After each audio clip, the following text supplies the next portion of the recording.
નમસ્કાર દર્શક મિત્રો, કોટેડા ટાઈમ્સમાં આપનું હાર્દિક સ્વાગત છે। હું છું આપની સાથે દિનેશ કુમાર।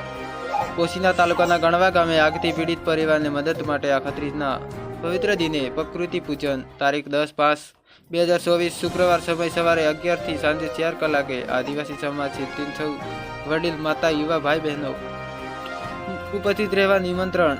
જગદીશભાઈ કાળાભાઈ ત્રાંગી અને સહ પરિવાર આદિવાસી જનજાગૃતિ સમિતિ સાબરકાંઠા, આદિવાસી એકલવ્ય શ્રમિક સંગઠન પોશીના, બિરસા મુંડા ગ્રુપ હળાદ, યુવા જાગૃતિ સંગઠન દ્વારા નિમંત્રણ। પીડિત પરિવાર નિવાસ સ્થાને ગણવા, તાલુકો પોશીના।